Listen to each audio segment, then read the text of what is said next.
today, I would like to go over with you a new format I have. It's I call it book versus movie. It's where I compare the movie films against the works, whether they be a novel, a short story, a novelette, or anything else, against their quality, enjoyability, entertainment, whatnot. I got this idea when I found this book at the library. They came from outer space. It has 12 short stories, and then it lists the films, and it has some of the photographs and some of the connections between the two listed in here. My idea is I'll read the first paragraph of the story and see if maybe you can guess where it's going, which movie film it eventually became. So here goes. The place stank, a queer, mingled stench that only the ice-buried cabins of an Antarctic camp knew, compounded of reeking human sweat and the heavy fish oil stench of melted seal blubber. An overtone of liniment combated the musty smell of sweat and snow-drenched furs, the acrid odor of burnt cooking fat, and the animal, not unpleasant smell of dogs, diluted by time, hung in the air. Now, this, of course, comes from John Campbell's Who Goes There, which became 3 different films. I'm only going to be going over the 1982 John Carpenter version. It also became 1951's The Thing from Another World, which had a scene of BDSM for some reason, and the 2011 prequel to this film. Now, the whole story deals with a shape-shifting alien monster found in the Antarctic. So we're dealing with paranoia, isolation, who can you trust? Both the book and the film cover these topics very well. The film is, without a doubt, one of my all-time favorites, whether it's the acting, the directing, the special effects, are bar none. So in this event, I'm going with movie. Movie wins. Okay, so moving on. He awoke. He wanted Mars, the valleys, he thought. What would it be like to trudge among them, great and greater yet? The dream grew as he became fully conscious, the dream and the yearning. He could almost feel the enveloping presence of another world which only government agents and high officials had seen. A clerk like himself? Not likely. Many of you probably guessed where this is going straight away. This is We Can Remember It For You Wholesale by Philip K. Dick, who I most likely will be using several of his works if I continue to do this series. I'm a fan of him. This eventually became Total Recall in 1990.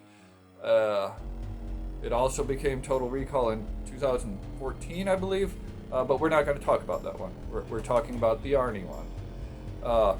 This was directed by Paul Verhoeven, who also is responsible for the fantastic RoboCop and Starship Troopers, which came out a little bit later in the 90s, which also is fantastic. They remade RoboCop also. I don't know. Now, to compare the book with the movie, I would say the book gets a bit confusing at the end. Talking about some tiny aliens that the main character dealt with when he was a small child. Are these the same trickster sort of tiny aliens from Invasion of the Saucermen? I don't think so, but the movie expands well beyond the concepts laying out in the book. And it uses a lot of the tropes that were common in that period, the late 90s, or late 80s, early 90s, where it had the everyman or the one man or the small guy battling against the corporation or the government. And in this case, they're kind of intertwined. Overall, although that part is cheesy, overall, I would definitely say go with the movie. It's Arnie in his prime. It's awesome effects. It's a good story. Movie wins again. All right, so we're back with another example from this compilation. The offices of Joe Wilson, purchasing agent for Ryberg Instrument Corporation, looked out over the company's private landing field. He stood there by the window now, wishing that they didn't, because it was an eternal reminder that he'd once had hopes of becoming an engineer instead of an office flunky. Now, maybe you don't know where this is going. The name Ryberg Instrument Corporation should have given away, but that's only if you're well versed in 1950s sci-fi, which I hope you are, if you're here. I would suggest that you do check out This Island Earth. That's what this story became. It was, in fact, a three-parter that was serialized. In this book, we have the portion called the Alien Machine. It's the beginning when they start building the contraption, when the engineers Interocitor! Venusians into constructing a piece of equipment for him. Interocitor! Now, This Island Earth has been entrenched in pop culture for a while now. It was a 1955 film, and so we're well over 6 decades of familiarity with it. So War used it as a trope around their Toilet Earth era. The Misfits, in their, if you consider them the real Misfits, I still enjoy. Michael Graves sang about This Island Earth on their comeback album in 1997, American Psycho. Weird Al used them and used this movie in his UHF, which I have here somewhere, UHF movie. And I do believe in a song of his, so even though the book is better, the book is more well written because of its entrenchment in our culture, and especially it's the basis for the Mystery Science Theater film. Definitely go with the film, and go with this version. Go with this version. Now, while I definitely have to give credit to that previous compilation book I shared with you for inspiring me to do this series, this book also solidified my idea. It's H.P. Lovecraft Goes to the Movies. It's several of his works on the shorter end, so they can compile easily, which later became films or parts of a series or other things of that sort. Now, there are many from which I could choose, and I am only using one work per author per video. So don't think I'm cheating here because I'm using both. Let me read first. I'm writing this under appreciable mental strain, since by tonight I shall be no more penniless, and at the end of my supply of a drug which alone makes life endurable, I can bear the torture no longer, and cast myself from this garret window into the squalid street below. Do not think from my slavery to morphine that I am a weakling or a degenerate. When you have read these hastily scrawled pages, you may guess, though never fully realize, why it is that I must have forgetfulness or death. Now, this was written in 1917 by H.P. Lovecraft. This is Dagon, which inspired this film, Dagon. But there are more elements found in Dagon found in H.P. Lovecraft's later work, The Shadow of Innsmouth, The Shadow over Innsmouth. I should have checked that one first. The Shadow of Innsmouth, which was written in the 1930s, which dealt with a college-age student who was investigating the architecture of New England, and he happened upon the seaside village, which was a bit off the path, a bit difficult to get to, but not impossible. They had a chain grocery store, and the bus ride was empty on its way there. He noticed that, and when he arrived, the townsfolk were rather skittish around him, and the few who would talk to him looked much more normal than the ones who were skittish around him, so he wondered what was going on. This took place in north of Boston, north of Salem. Not quite to Maine. They're not that weird, but they're weird. But in the movie film, the interpretation takes place on an island off the coast of Spain. A couple is shipwrecked, and they need aid. They find this town, but the husband in that scenario is treated much the way the character in the original novel was, and then it really follows suit from there. While both the story and the movie stories and movie are very engaging, this is one of my absolute favorite, if not my favorite, Lovecraft film interpretation. So hands down, the film wins, but read the book also. Read all of his books. Big fan. Check that out. That was a few years ago. I've been a couple times. Maybe I'll go back. Alright, on to another novel. Their instruments picked up the massive outline long before they saw it. That was to be expected. What baffled Carlson was that even when they were thousands of miles away and the braking rockets had cut their speed to even hundreds of miles an hour, it was still invisible. Now this starts The Space Vampires by Colin Wilson.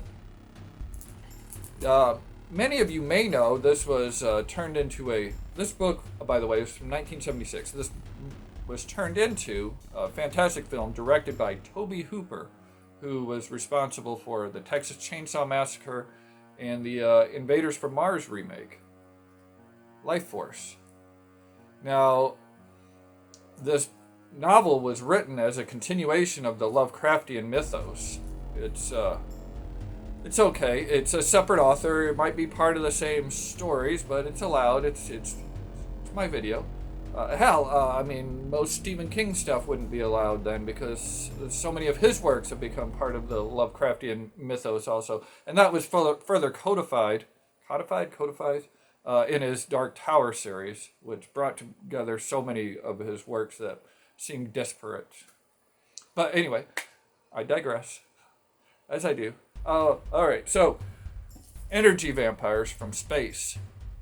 So it mixes elements of the sci-fi with fantasy, which is rare and usually not successful, but I believe very successful, not so successful.